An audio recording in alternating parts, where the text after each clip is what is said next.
que hay que hacer. Gracias, Presidente de Canatur. 9:14 de la mañana, estamos conectados ahora vía Zoom con el fiscal Rafael Vela Barba, jefe del equipo especial Lavajato. Rafael, muy buenos días.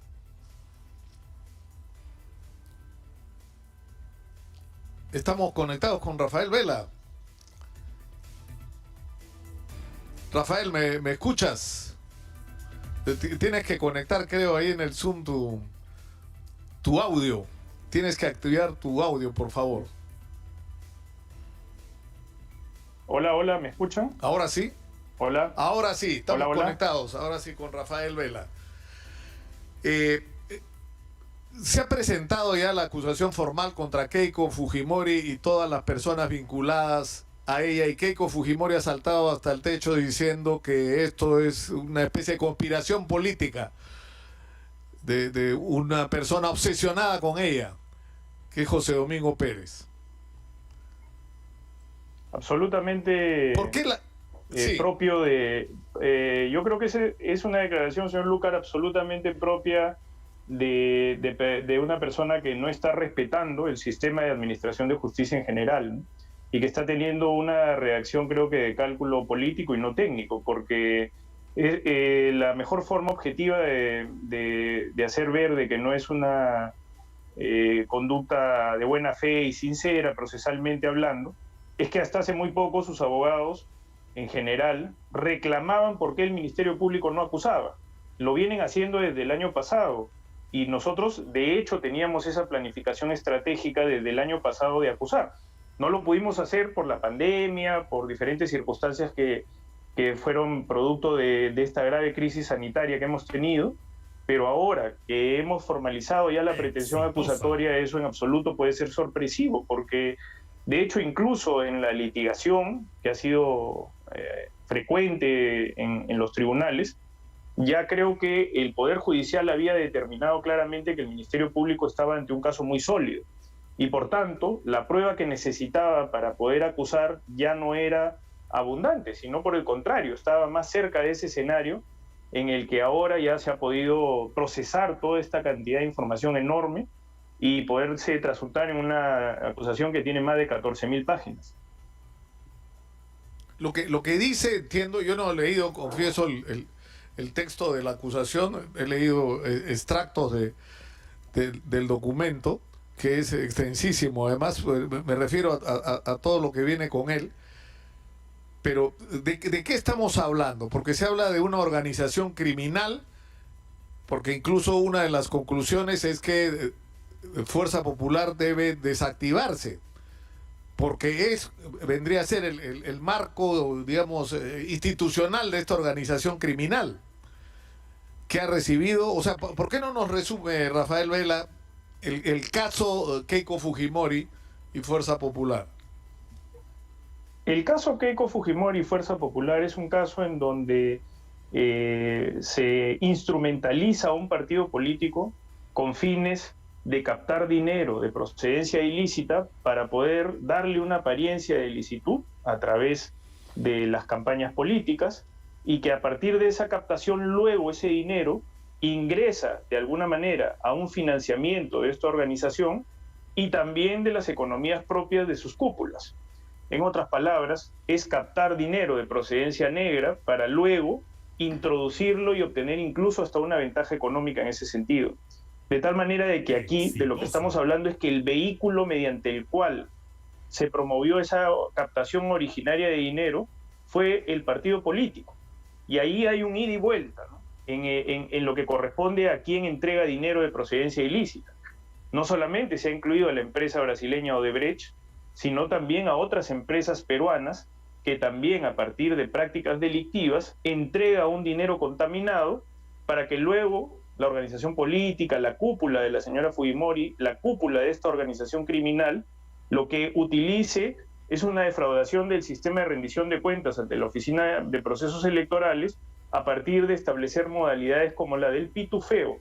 Es decir, ese dinero que se obtenía en enormes cantidades de dinero en efectivo, clandestino, utilizando todos los recursos de ocultamiento que puedan existir y eludiendo el sistema de prevención antilavado, incluso hasta por un banco.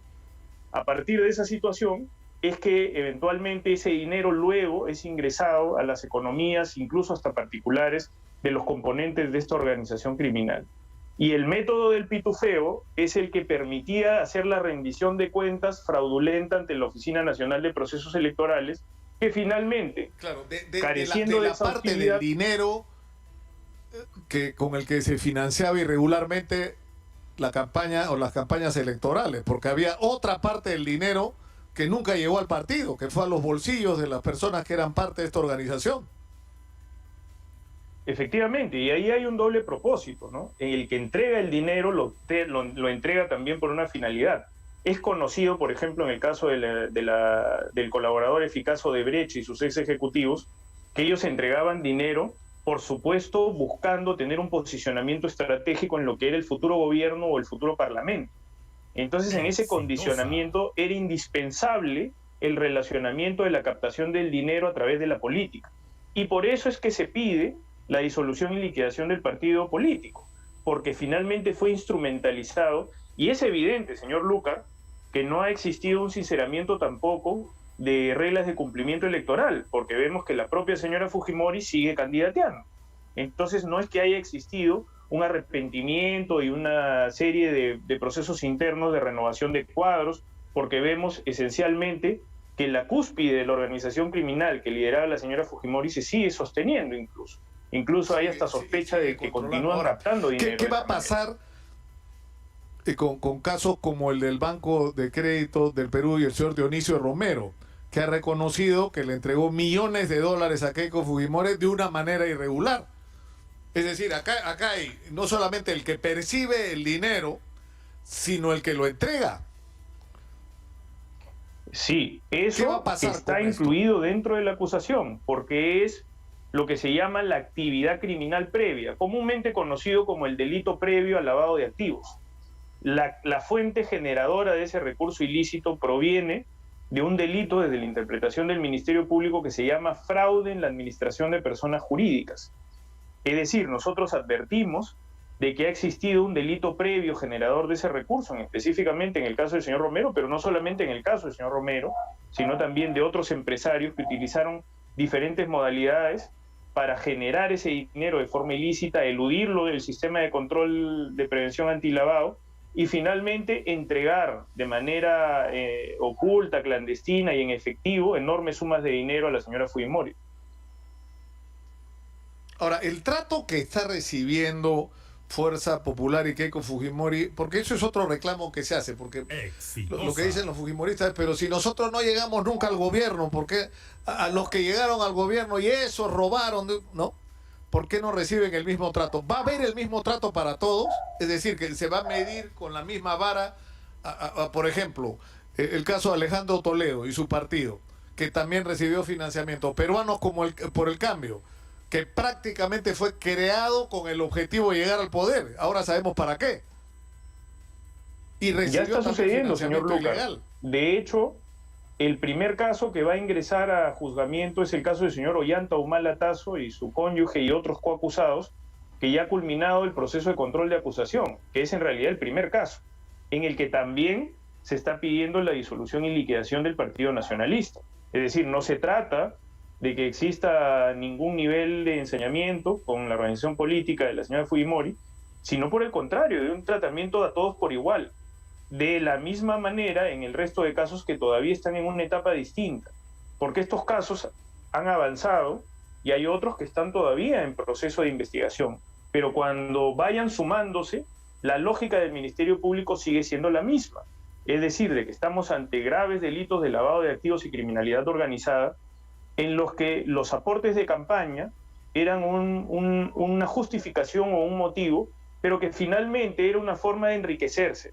El caso de la señora Fujimori, no hay que olvidar que ella era parlamentaria también en determinado momento, pero específicamente el proceso de captación de estos dineros y el interés de darle dinero de estos empresarios de forma oculta, era precisamente para que ella pueda llegar al poder y después puedan ellos tener una especie de acceso directo a lo que podrían ser incluso favorecimientos en la obra pública. en la concesión de la obra pública. Y en Ahora, el caso de los parlamentarios, tener una fuerza parlamentaria que también es, por supuesto, indispensable para la dación de las leyes y para, si se generan escenarios de investigaciones, también tener un escenario, reitero, de defensa, ¿no?, en lo que correspondía a sus intereses.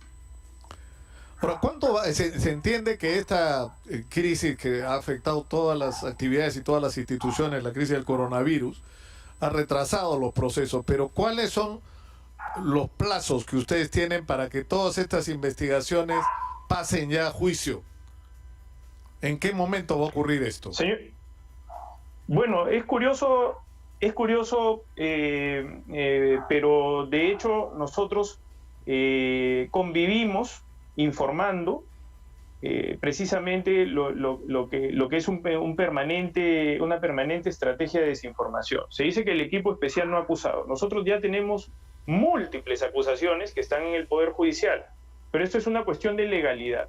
Una vez que nosotros acusamos, ya es un trabajo y responsabilidad del Poder Judicial, no del Ministerio Público. El Ministerio Público, cuando entrega una acusación, entrega un producto final para que ya sean los jueces los que determinen su tratamiento hacia esa etapa intermedia en la que se controla y luego a un futuro juicio.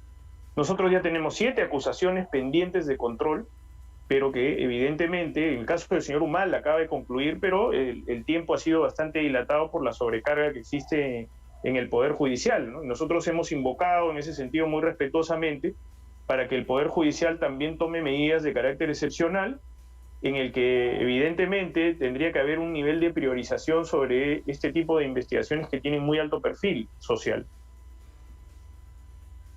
Claro, eso lo ha reclamado José Domingo Pérez el día de ayer, ¿no? Es decir, esto tendría que implicar, para que los procesos avancen con la celeridad que deberían, por la gravedad de los hechos y las implicancias que tienen para la vida nacional, deberían tener más jueces incorporados en estos procesos. Ahora, ¿se ha avanzado algo? O sea, ¿se ha conversado el Ministerio Público con la Corte Suprema sobre este tema? Sí, hemos tenido ya conversaciones, no con la Corte Suprema, porque no es el nivel que nos corresponde. Nosotros hemos tenido ya comunicaciones con el señor presidente de la Corte Penal Nacional, con una serie de magistrados que también forman parte de la Corte Penal Nacional, pero evidentemente en nuestro caso ya es desde el punto de vista funcional una responsabilidad directa del propio Poder Judicial, que de forma independiente debe analizar esta coyuntura y brindar las soluciones oportunas. Nosotros hemos dado una opinión en el sentido de que se necesitan más jueces y que una vez que existan más jueces deberían haber algunos a dedicación exclusiva, porque el caso del señor Humala nos ha revelado de que luego de presentar la acusación el control ha tardado casi 1 año y medio. Entonces, eso porque hay una sobrecarga de parte de los jueces que no solamente ven el caso Lavajato, sino ven muchísimos casos de criminalidad organizada. De tal manera que esto no es una crítica, es un análisis de la realidad. Es decir, la primacía de la realidad nos dice de que el sistema ha colapsado y que por eso se tardan tanto en controlar las acusaciones, y es, por supuesto, seguramente ya una toma de decisión del Poder Judicial que incorporará las variables de análisis que correspondan a hacer que el proceso sea mucho más pronto y oportuno, ¿no? Hay en la campaña del tema de Odebrecht, o sea, está puesto de alguna manera en el debate gracias al candidato Rafael López Aliaga, que está diciendo que si él llega a ser presidente va a expulsar a Odebrecht. Lo que se entiende es que va a desconocer cualquier acuerdo con Odebrecht. ¿Qué implicancias tendría esto en el caso de que ocurriera? Señor Lucas, yo no le puedo contestar al señor López Aliaga directamente, lo que sí, porque nosotros tenemos prohibiciones de dar respuesta de carácter político, pero en este caso lo que puedo hablar es en términos generales.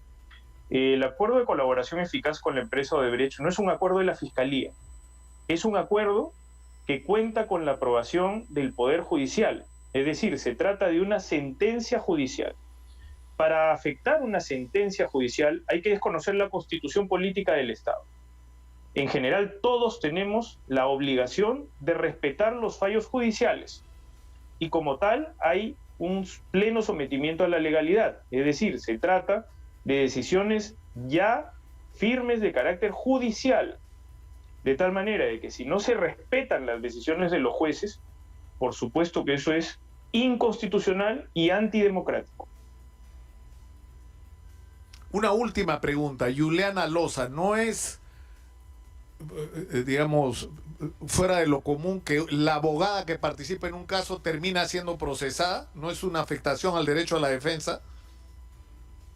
No, señor Lucar, porque es frecuente en las organizaciones criminales que se puedan estructurar una serie de roles y tareas, ya sea que formen parte de sus componentes directivos, como que sean solamente serviciales a lo que son los fines de las organizaciones criminales. En las organizaciones criminales hemos detectado brazos legales, brazos comunicacionales, es decir, las organizaciones criminales tienen que defenderse legalmente y muchas veces tienen hasta escenarios de carácter mediático.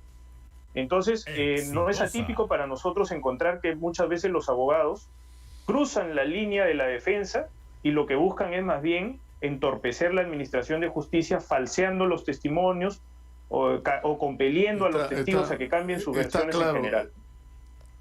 Está claro el argumento. Yo le agradezco mucho a Rafael Vela Barba, jefe del equipo especial Lava Jato, por atendernos esta mañana. Muy gentil, Rafael, como siempre. Muy buenos días.